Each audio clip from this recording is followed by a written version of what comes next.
Brought to you by TechnoSpark 20 series smartphones.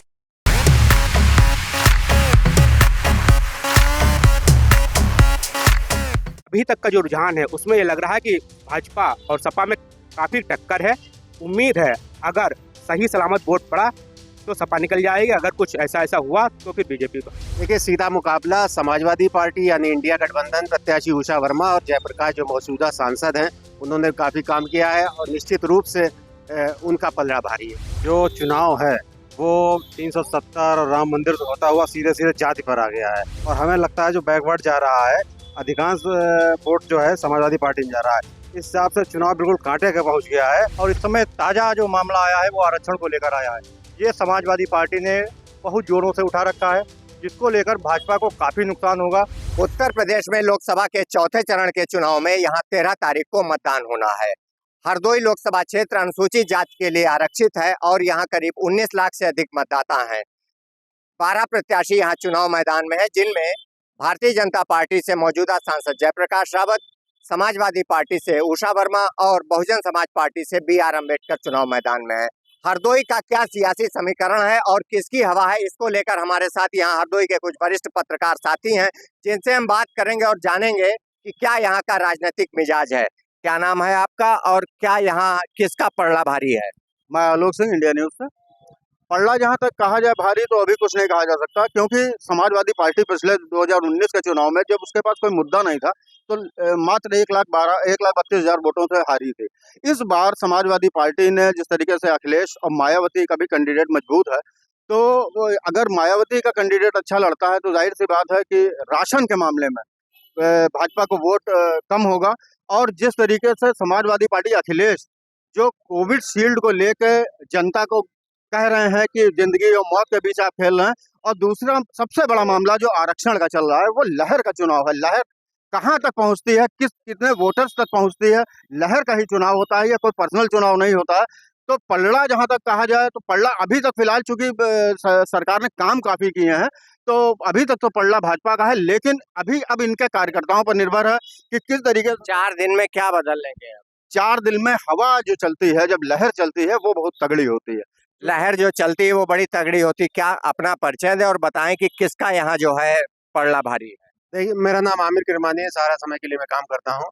जैसा कि आपने कहा कि पलड़ा भारी, अभी चुनाव बहुत कांटे का है। अभी बहुत जब से बीएसपी ने भीमराव अम्बेडकर को चुनाव में उतारा है, क्योंकि ये दलित बाहुल्य सीट है, यहाँ जाटव और पासी बड़ी संख्या में, पासी संख्या ज्यादा है, लेकिन जाटव कैंडिडेट आ जाने से वोटों का जो बंटवारा और ध्रुवीकरण हो रहा है वो बीएसपी की तरफ भी हो रहा है। बार धर्म की बातें आती हैं, कोई राम मंदिर, कोई नेता मुद्दा लाता है, कोई उसमें आरक्षण का बात कहता है। क्या इसका असर है? देखिए, धर्म का मुद्दा बीजेपी हमेशा से उठाती रही है, चाहे वो राम मंदिर हो। अब आरक्षण का मुद्दा चला है, फिर वो आरक्षण आपका बांट के दूसरों को दे देंगे, ऐसा भी कहती है। इससे काफी बड़ी जो सवर्ण मतदाता है वो प्रभावित होता है और वोट उनका काफी बढ़ता है। और उधर दूसरी तरफ अल्पसंख्यक समाज के लिए मायावती भी दम भरती हैं कि हमारा वोट है। और एक लाइन में बताइए, सीधा मुकाबला किसमें और किसका जो है मजबूत इशारा करिए। देखिए, सीधा मुकाबला समाजवादी पार्टी यानी इंडिया गठबंधन प्रत्याशी उषा वर्मा और जयप्रकाश जो मौजूदा सांसद हैं, उन्होंने काफी काम किया है और निश्चित रूप से उनका पलड़ा भारी है। किसका? जयप्रकाश रावत जो कई इस बार यहाँ सांसद रह चुके हैं। क्या नाम है आपका और क्या लगता है कि क्या राजनीतिक माहौल? सुशांत सिंह मैं हूँ और दैनिक जागरण से जुड़ा हुआ हूँ। जो चुनाव है वो 370 और राम मंदिर से होता हुआ सीधे सीधे जाति पर आ गया है और सबसे बड़ा जो मतदाता है सबसे ज्यादा बैकवर्ड है। जनरल है, अपनी जगह पर है, मुसलमान वो भी सेट है। बैकवर्ड जिधर जाएगा, और हमें लगता है जो बैकवर्ड जा रहा है, अधिकांश वोट जो है समाजवादी पार्टी में जा रहा है। इस हिसाब से चुनाव बिल्कुल कांटे के पहुंच गया है। अगर अगर समाजवादी पार्टी ये चुनाव न जीत पाई तो उसके आंतरिक सिस्टम को फेलियर माना जाएगा। जो माहौल बना हुआ है, आरक्षण बहुत बड़ा मुद्दा है और ये जो रूमर फैलाया गया है, जो जातिगत गणना कहा, बहुत ही ज्यादा बैकवर्ड लोगों को प्रभावित कर रहा है। क्या नाम है आपका? परिचय दीजिए अपना और बताइए कि क्या हरदोई का राजनीतिक मिजाज इस समय चल रहा है, क्या समीकरण है? मैं सुधांशु मिश्रा एनबीटी से जुड़ा हूँ और काफ़ी टफ लड़ाई है और यहाँ पर जो पुरुष और महिला मतदाताओं के अगर देखा जाए तो लगभग बराबर है। 19 में 9 लाख करीब महिला है और 10 लाख पुरुष हैं। मुद्दा कई हैं और मंदिर मुद्दा नहीं है यहाँ पर।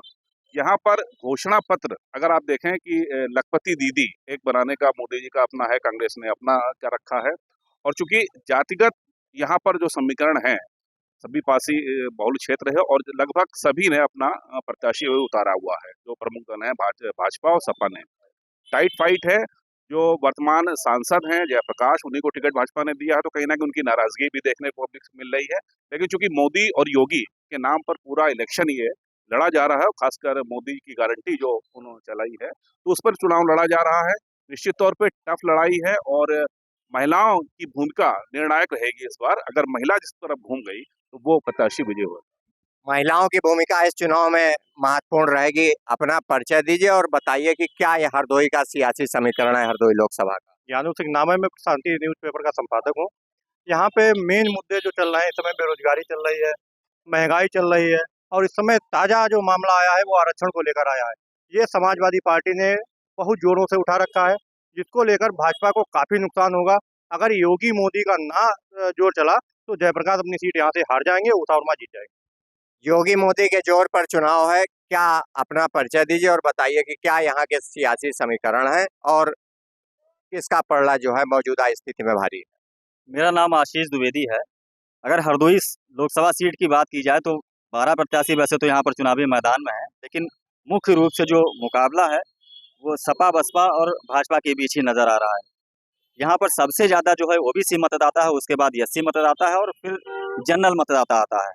क्योंकि तीनों ही लोकसभा आरक्षित है, इसलिए जो है तीनों ही जो सवाल हमारा ये है कि मजबूत कौन है, आंकड़े नहीं, मजबूत कौन। देखिए, अगर मजबूती की बात की जाए तो जाहिर सी बात है कि सांसद से लोगों की नाराजगी है, लेकिन वहीं योगी और मोदी के नाम पर लोगों को वोट मिलेगा। लेकिन जहां तक समाजवादी पार्टी की बात है तो समाजवादी पार्टी पूरी दमखम के साथ जो है टक्कर दे रही है।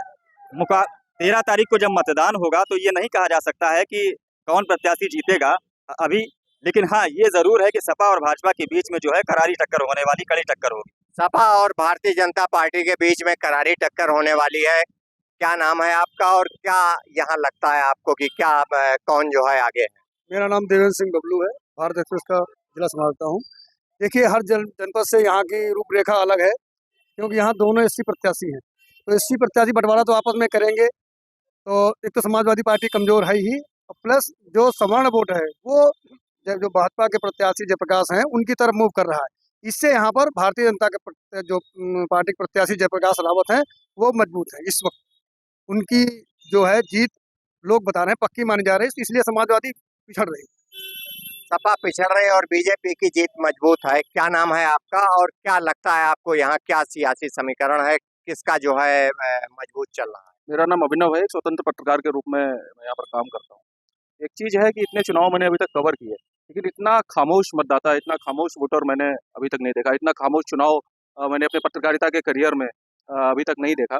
पक्ष का वोटर हो चाहे विपक्ष का वोटर हो, वोटर दोनों तरफ के खामोश हैं। फर्क केवल इतना है कि जो पक्ष का, जो सत्ता पक्ष का जो वोटर है, जो भाजपा का वोटर है, वो बहुत उदासीन है, उसको वोट डालने में कोई इंटरेस्ट नहीं है। वो चुनाव ऐसा लगता ही नहीं कि चुनाव आ रहा है। और इसके उलट अगर विपक्ष का वोटर देखें, खामोश तो वो भी है लेकिन वो लामबंद है। विपक्ष का वोटर जैसे मुस्लिम वोट जो करता है, सपा को वोट करता है, इंडी गठबंधन का जो वोटर है, यादव वोटर है, अन्य जो वोटर है, वो बहुत ही लामबंद है और खामोश है। खामोशी से वो अपना वोट करेगा और लामबंद होकर करेगा, ये बात तय है। समीकरण क्या है, जैसे जातिगत समीकरण क्या है, कौन कौन सी जातियां जो है समाजवादी पार्टी में जुड़ेंगी, कौन कौन सी जातियां जो है भारतीय जनता पार्टी या बहुजन समाज पार्टी की तरफ है। ये बहुजन समाज पार्टी का जो परंपरागत वोट है, उनका जो हरिजन बिरादरी का जो वोट उनको मिलता है, चमार बिरादरी का वोट मिलता है, कुछ पासी मिलता है, तो वो इस बार लामबंद होकर बसपा को वोट करेगा। कारण एक बहुत बड़ा है, उनका प्रत्याशी काडर का जो है, काडर से ताल्लुक रखते हैं, उनका नाम एक बहुत बड़ा डिफरेंस पैदा करेगा। भीमराव अम्बेडकर उनका नाम ही है, जाहिर सी बात है उसको वोट करेंगे। उधर भाजपा का जो परंपरागत वोटर है, जैसे यहाँ पर गैर यादव वोट जिसको हम लोग कहते हैं, कुर्मी कह सकते हैं, लोध बिरादरी का वोट कह सकते हैं, ये सब बीजेपी को मिलेगा। लेकिन मुझे लग रहा है कि कहीं ना कहीं बंटवारा होगा। और दूसरी तरफ जो विपक्षी गठबंधन का जो परंपरागत वोटर है, यादव वोट है, मुस्लिम वोट है, ये एकदम लामबंद है और खामोशी से अपना बता। हवा किसके पक्ष में ज्यादा लग रहा है। ये हवा तो लगभग मेरे हिसाब से तो कांटे का मुकाबला है। एक और चीज मैं इसमें ऐड ऑन करना चाहूंगा, जोड़ना चाहूंगा इसमें। उषा वर्मा जी जो इंडी गठबंधन के प्रत्याशी हैं, वो अपनी बिरादरी की नेता हैं, सर्वमान्य नेता, अपनी पासी बिरादरी से, जिस बिरादरी से वो ताल्लुक रखती हैं। और जयप्रकाश जी हालांकि ताल्लुक वो भी पासी बिरादरी से रखते हैं, लेकिन वो अपनी बिरादरी के नेता नहीं है, कहीं न कहीं पासी उनको अपनी बिरादरी का नेता नहीं मानता। तो जयप्रकाश जी जो भाजपा के जो प्रत्याशी हैं, वो भाजपा के परंपरागत वोट मोदी जी और योगी जी के नाम पर ही चुनाव लड़ रहे हैं, उनका व्यक्तिगत कोई आधार नहीं है। मेरे ख्याल से ये कुछ डिफरेंस पैदा करेगा। भारी कौन पड़ेगा? फिलहाल अगर देखा जाए सत्ता जनित तो लाभ मिलेगा ही जयप्रकाश जी को, तो भारी कहीं न कहीं ऐसा लग रहा है कि कुछ परसेंटेज भाजपा बढ़ेगी, लेकिन कांटे का मुकाबला है।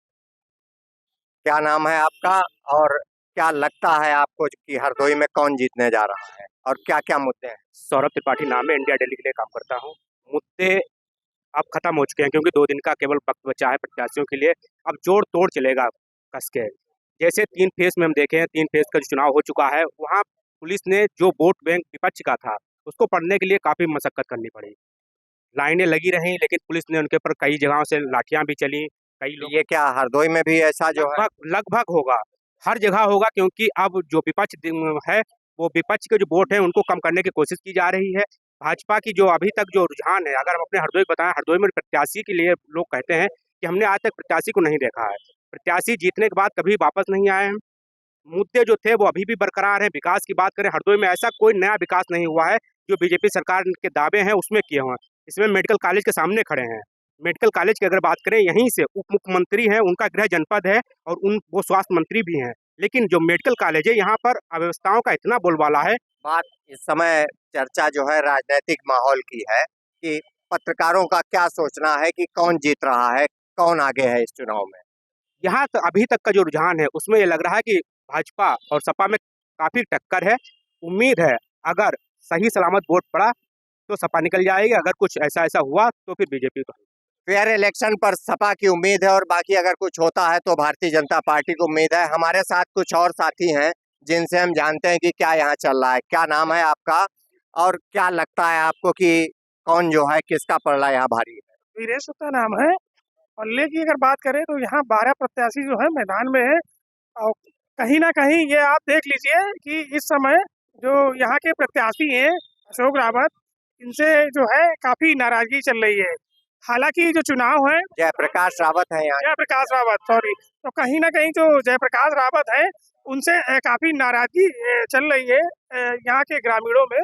तो हम लोग जीरो ग्राउंड पे काम किया है और जो उषा वर्मा है यहाँ की समाजवादी पार्टी से है।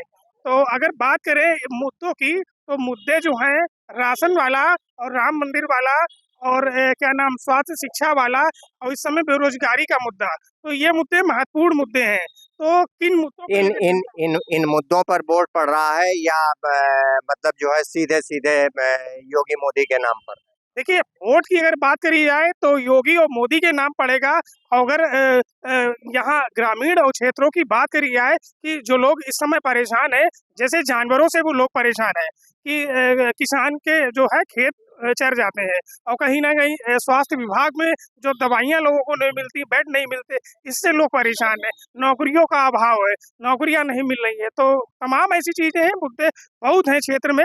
कहीं ना कहीं लोग परेशान बहुत हैं। हमारे साथ कुछ और साथी हैं। क्या नाम है आपका और क्या लगता है आपको कि हरदोई में मुकाबला किन किन लोगों के बीच में है? मेरा नाम शाहनवाज खान है। मैं हिंदुस्तान अखबार से लिखता हूँ। मैं अधिसूचना से पहले की बात से स्टार्ट करूंगा कि अधिसूचना जब जारी हुई थी तो यहाँ पे भाजपा जो प्रत्याशी जो थे जयप्रकाश रावत जो वर्तमान समय में है, उससे पहले यहाँ पे करीब 1 दर्जन लोगों ने टिकट मांगा था। लेकिन भाजपा एक सेंट्रलाइज पार्टी है, उसको ये कहा जाता है वो भाजपा ना करके मोदी जी की पार्टी है, क्योंकि उन्होंने जो काम किया है वो उसके नाम पे वोट लेते। तो जयप्रकाश को उन्होंने टिकट तो दे दिया, लेकिन और अगर वर्तमान समय में सपा से उषा वर्मा है और बसपा से BR अम्बेडकर जी हैं। पिछली बार 1,32,473 नेट वोट से जो उषा जी हारी थी, लेकिन एक फैक्टर था वहां पे कि वहां पे बसपा और सपा गठबंधन था। इस बार मुस्लिमों का रुझान क्या? मुस्लिम जिस तरीके से और वोटर साइलेंट है, वैसे मुस्लिम भी साइलेंट है और वो देख रहा है कि किस तरफ जाना चाहिए। एक तरफ बसपा है, एक तरफ भाजपा है। क्या लगता है कि भाजपा की तरफ जाएगा? बिल्कुल, जिस तरीके से राशन बटा है, निधि आई है, हरदोई में 7 लाख लोगों को 6 से 7 लाख के बीच में लोगों को निधि दी गई है और राशन तो फ्री मिल ही रहा है। तो राशन जाति के लिए नहीं है, वो राशन सभी सर्व समाज के लिए है। तो उम्मीद पूरी पूरी है कि जो मुस्लिम बाहुल क्षेत्र हैं उसमें कुछ प्रतिशत जरूर भाजपा को जाएगा, लेकिन उसके बीच अगर स्थानीय लेवल पे हम बात करें तो उसमें एक सबसे बड़ी चीज है कि जो बसपा प्रत्याशी हैं वो बाहरी हैं, उन पे बाहर का लेवल लगा है, और दूसरी बात वो बहुत ज्यादा क्षेत्र में लड़ाई में कौन है, सीधी लड़ाई में कौन है और किसका जो है लगता है आपको जो ग्राउंड रियलिटी है उसके हिसाब से कौन भारी पड़ने जा? सिर्फ मैं इसमें दो बात कहूंगा। अगर जमीनी स्तर पे उषा जी जिस तरीके से अपने कदम जमीन पे बढ़ाती जा रही हैं तो उषा जी की उम्मीद है, लेकिन अगर मोदी और योगी का जादू चला तो जिस तरीके से जयप्रकाश के अलावा भी अगर कोई प्रत्याशी होता तो भाजपा की सीट यहाँ से निकल जाए। क्या नाम है आपका? और ग्राउंड पे रहते हैं, जमीन पे रहते हैं, तमाम लोगों से मिलते हैं, क्या लगता है आपको कि कौन से ऐसे समीकरण हैं यहाँ और किसका जो है किनमें मुकाबला है और कौन जीतने की उम्मीद है? उपेंद्र नूत्री, दैनिक जागरण अखबार लिखते हैं।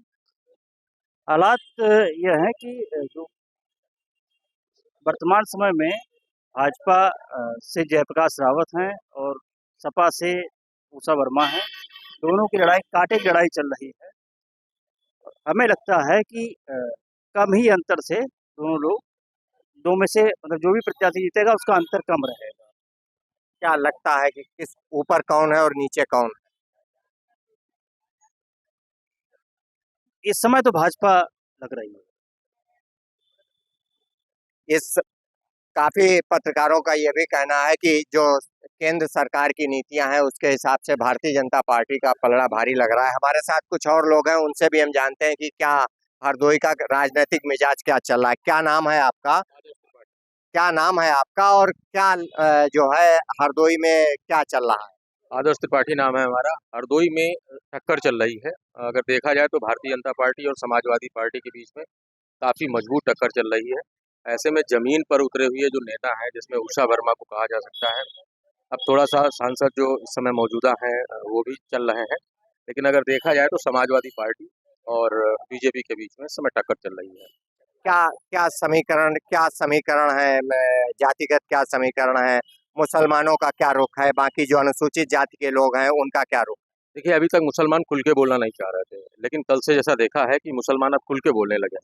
उन्होंने कहा कि वोट बैंक की पॉलिटिक्स में हम नहीं फंसने वाले, हम लोग चाहेंगे खुलकर वोट करेंगे। मुसलमानों को जो हमने पास जाकर के सुना तो उनका कहना है कुछ लोग तो भारतीय जनता पार्टी की बात कर रहे हैं, लेकिन कुछ लोग समाजवादी पार्टी की भी बात कर रहे हैं। ऐसे में बी आर अम्बेडकर जो कि बहुजन समाज पार्टी से आए हैं, वो भी जो है लोगों के बीच पहुंचकर अपनी पैठ बना रहे हैं। ऐसे में अगर देखा जाए तो भारतीय जनता पार्टी और समाजवादी पार्टी की इस समय सीधी टक्कर है। खेल बिगाड़ने के तौर पर अगर देखा जाए तो बहुजन समाज पार्टी का जो वो है कर रहा है। पत्रकारों के मुताबिक यहाँ पर सीधी टक्कर भारतीय जनता पार्टी और समाजवादी पार्टी के बीच में है और बहुजन समाज पार्टी खेल बिगाड़ने वाली स्थिति में है। ऐसे में 13 तारीख को जब चुनाव होगा और उसके बाद 4 जून को नतीजे आएंगे, तब पूरी तस्वीर साफ होकर सामने आएगी। प्रशांत पाठक, यूपी तक, हरदोई।